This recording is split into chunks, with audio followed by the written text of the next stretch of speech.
Ya Allah, jodohkan saya dengan bintang Emon. Itu mah benar-benar tertuju. Gak apa-apa, gak apa-apa. Kalau langsung, kalau nggak bintang Emon dia aja nggak apa-apa, ya Allah lucu juga gitu. iya, kalau gak bintang Emon, aturin ya Allah gimana sekiranya bintang Emon.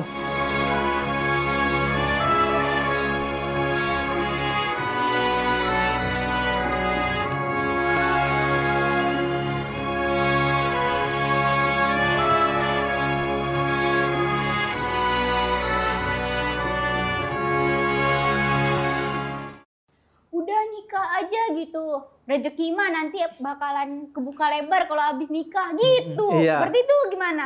Ya makanya, jadi pertama kuncinya harus mampu. Kalau nggak mampu nggak bisa. Tapi memang dalam Al-Quran ada rezeki-rezeki khusus yang Allah berikan kepada orang yang menikah. Jadi kalau sudah menikah ditambahin emang rezekinya. Itu janji Allah. Tapi kalau memang sebelum menikah dia belum mampu untuk membina rumah tangga, ya nggak boleh. Sampai dia mampu. Jadi tuh, masih bingung dah Arafah, gimana sih? Nih, jadi tuh kayak, udah ya nggak apa-apa, santai aja gitu. Udah nikah aja gitu. Nanti mah ada aja jalannya gitu. Kalau rezeki anak gitu, rezeki istri gitu-gitu. Tapi tuh kayak, Arafah tuh ngelihat mereka tuh kayak belum mampu gitu. Kayak rumah kayak belum ada gitu, kayak kerjaan belum tetap gitu-gitu. Ya itu seharusnya enggak. Itu berarti nggak mampu kan? Belum mampu. Nah, orang-orang nih suka ngasih nasihat ke orang nggak bener. Nanti bakal ada sendiri. Iya gitu. kayak gitu.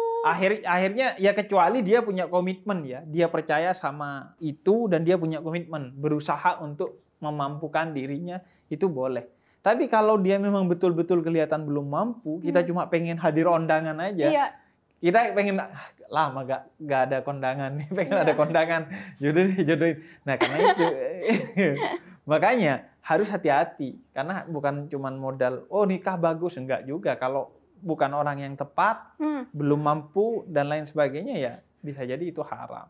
Perceraian itu dibenci sama Allah meskipun itu boleh. Itu haram gak sih kalau cerai? Enggak haram, boleh. Enggak haram. Bahkan beberapa hal cerai itu wajib.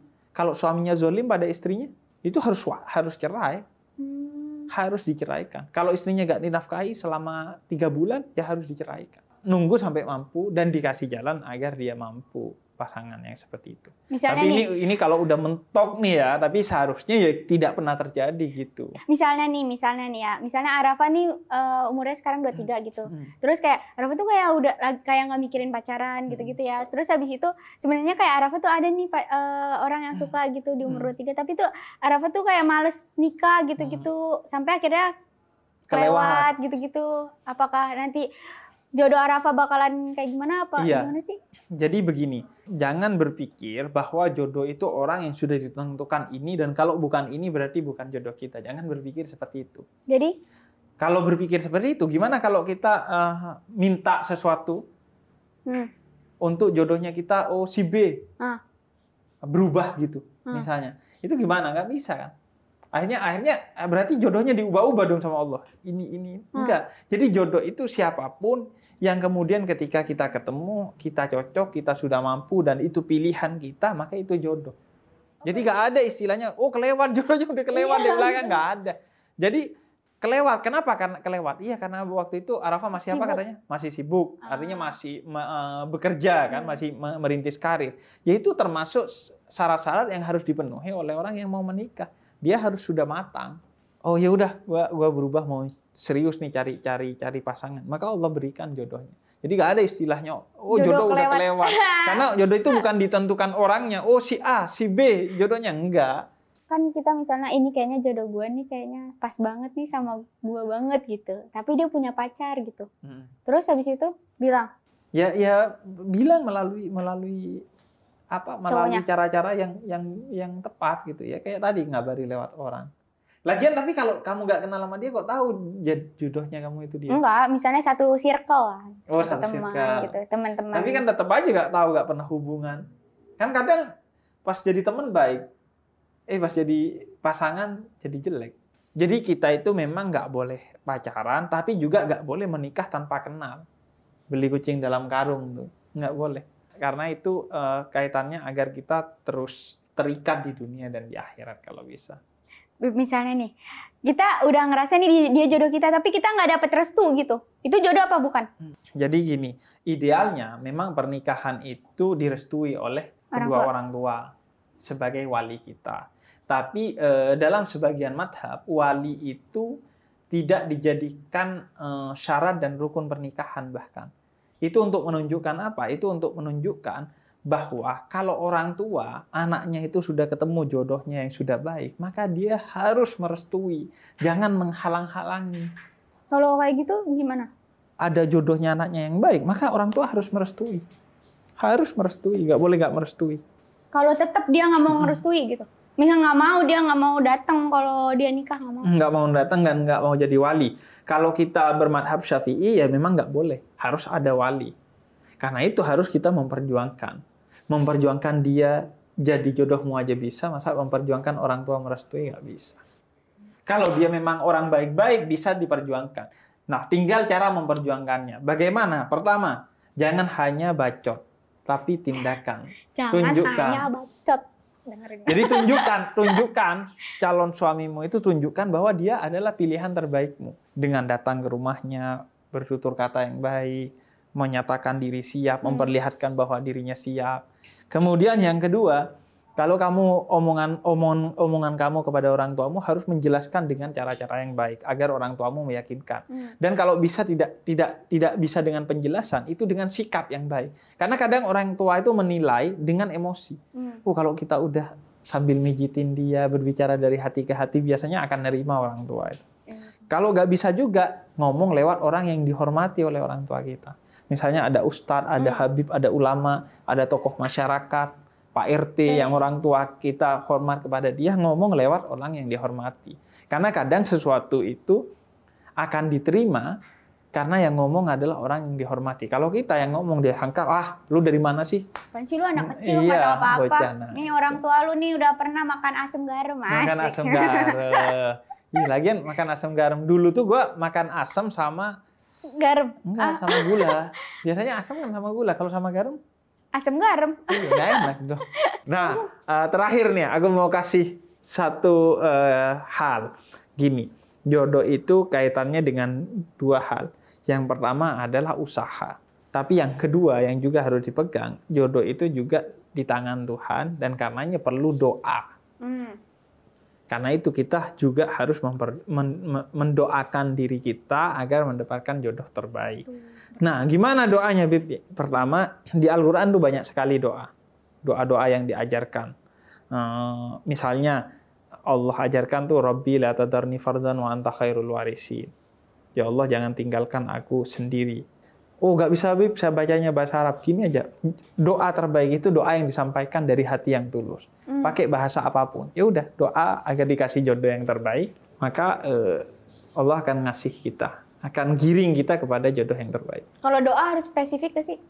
Nggak apa-apa, doa tuh sespesifik dan setinggi apapun, karena kamu punya Tuhan yang maha besar. Jadi, hajar saya, ya Allah, jodohkan saya dengan bintang Emon. Itu nggak benar-benar tertuju. Nggak apa-apa. Kalau langsung, nggak bintang Emon dia aja nggak apa-apa, ya Allah lucu juga gitu. Iya, kalau nggak bintang Emon, aturin, ya Allah gimana sekiranya bintang Emon. Kan kamu maha kuasa. Bintang Emon, gitu kali ya. Jadi nggak apa-apa. Jadi doa itu spesifik nggak apa-apa, karena Allah yang nantang kita. Ut'uni, kata Allah, doa, saya akan kabulkan. Yang terpenting kalau sudah jelas doanya minta bintang Emon, nggak dikasih bintang Emon, maka baru kita tawakal dan bersyukur. Karena ketentuan Allah itu yang terbaik bagi kita. Tapi pas doa nggak apa-apa. Hajar sebut merek. Tapi kalau udah dikasih yang lain, ya udah kita syukuri dan kita tawakal. Oh, berarti yang terbaik adalah ini. Mungkin gini juga kali ya, minta Arafah berdoa nih, minta bintang Emon. Nah, bintang Emon berdoa minta orang lain gitu. Doanya bintang Emon yang paling kuat. Nah, akhirnya biarin nanti nah, makanya pertama biarin udah tawakal kita. Setelah doa tawakal aja. Karena Allah yang nentuin. Jadi gua berdoa minta lulunya minta sekarang yang nentuin yang terbaik itu Allah, bukan lo, bukan bintang Emon. Yang nentuin kan Allah. Oke, Arafah, makasih ya. Sama-sama. Saya ngos-ngosan loh sama Arafah. Aduh. Seru banget, Bib. Tentang jodoh nih emang bikin pusing kepala. Bikin pusing kepala. 23 kan umur. 23. Semuanya udah pada gendong anak. 1 tahun, 2 tahun. Nah itu juga gak boleh. Jangan berpikir, karena semua udah gendong anak, gue mau menikah. Enggak. Kemampuan itu gak ada ukurannya. Gak ada ukurannya, umur sekian gak ada. Kita yang lebih tahu tentang diri kita. Menurut kita udah tahu nggak? Menurut kita ini waktunya kita nikah nggak? Terus kalau bahkan kalaupun seumur hidup gak nikah juga gak apa-apa kok. Banyak ulama yang gak nikah. Kalau memang kita merasa tidak mampu. Terus kalau nggak nikah ngapain aja ya? Ya nyari ilmu. Oh iya nyari ilmu guys. Jangan main ludo, hago. Kalau nggak nikah tuh nyari ilmu. Kan? Itu pun kalau nyari ilmu bukan berarti kalau nyari ilmu gak nikah. Enggak. Kalau sekiranya mau ngabdi kepada ilmu yang menyebabkan pernikahan ganggu itu baru tuh. Jangan. Tapi kalau bisa jalan berduaan, ilmu dan jodoh, nikah kenapa enggak? Kak Bib, kalau Arafah ditanya misalnya, Arafah kapan nikah? Jawabnya apa? Belum mampu gitu. Iya, baru mau belum mampu. Baru mau belum mampu gitu. Baru mau belum enggak, mampu. jawabnya paling enak ya doain aja. Oh, didoain aja. Iya, agak lebih banyak orang yang mendoakan. Terus kata dia, gua berdoa gue pusing banget gitu. Apalagi doain lo ya. Nah, karena itu juga sebaiknya memang doa kita itu diimbangi dengan hal-hal yang bisa mendukung doa kita. Di samping usaha ya, misalnya sedekah, membahagiakan hati orang lain itu bisa bikin orang akhirnya mendoakan kita kan. Iya, benar. Terus misalnya berziarah atau bersilaturahmi ke keluarga kita, itu juga mempermudah jodoh kita, mempermudah kita dalam berdoa. Atau ziarah ke kubur itu bisa dengan meminta melalui orang-orang yang Allah jelas-jelas cintai. Atau ada resep yang gitu banget dalam berdoa. Doa yang paling mudah diterima itu adalah doanya orang-orang yang terzalimi. Rafa banget.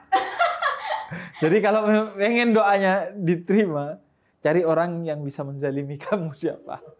Gimana cara nyarinya? Cari orang yang jahat yang zalimi kamu. Gue minta doa dong sama lu gitu. Nah, artinya apa? Artinya ketika kamu melihat komentar-komentar jelek di medsos tentang dirimu, maka jangan kamu benci kepada orang itu. Doain aja orang itu baik. Karena orang itu menzalimi kamu, ketika kamu menerima itu dan kamu bersabar, artinya doa kamu akan semakin gitu. Jadi kita gak pusing ngelihat komen-komen negatif. Banyak kan komen-komen negatif? Banyak. Ya udah. Yuk, semua komen negatif yuk. Oke, Arafah. Makasih ya. Makasih ya, Bib. Seru banget ngobrolnya. Doain ya, Bib. Iya, amin. Doain ya. Doain semoga jodoh sama Bintang Emon. Amin. Undang ya. Iya, amin. Kalau berjodoh ya. Oh iya. Nanti kebetulan ini kita mau resepsi. Udah mau resepsi aja. Belum apa-apa. Mau pakai bajunya ini udah baju aja. Bajunya Naruto. Biar bagus. Emang ada Bintang Emon suka bayangan. Naruto? Nggak tahu sih, itu kan Arafah gitu. Nggak tahu dari pihak bintangnya, terserah ya kali ya. Iya, terserah aja. Kamu udah banyak maunya nih, udah mau Bintang Emonnya, mau Naruto, mau udahlah nggak usah. Kemauannya disedikitin. Oh udah terserah bintangnya dah. Mau apa nih? Ayo udah. Mau pakai baju kayak gini dah. Enggak, ayo. lebih sedikit lagi. Oh lebih sedikit lagi. Terserah Allah deh. Mau dijodohin sama siapa? Gitu dong. Katanya jodoh. Kita berdoa. Ya nggak apa-apa, tapi kan lebih enak. Terserah Allah deh, jadi enak kita. Mau dikasih siapa saja nggak kecewa. Ntar dijodohin sama satpam ngantuk lagi. Emang kenapa satpam ngantuk? Ya, masa satpam ngantuk? Kebanyakan nguap dia. Aduh. Oke, terima kasih Arafah. Sama-sama Habib, makasih juga Bib. Ya, subscribe di channelnya Cahaya untuk Indonesia untuk nonton video-video yang udah kita bikin dan akan kita bikin. Banyak video dari curhatan-curhatan public figure dan dijawab oleh saya sama ustadz-ustadz yang lain. Banyak Habib, ada video sama Habib Jindan dan lain sebagainya. Dan jangan lupa like, komen yang baik dan share video ini dan nyalakan loncengnya. Wassalamualaikum warahmatullahi wabarakatuh. Waalaikumsalam warahmatullahi wabarakatuh. Makasih, Bib.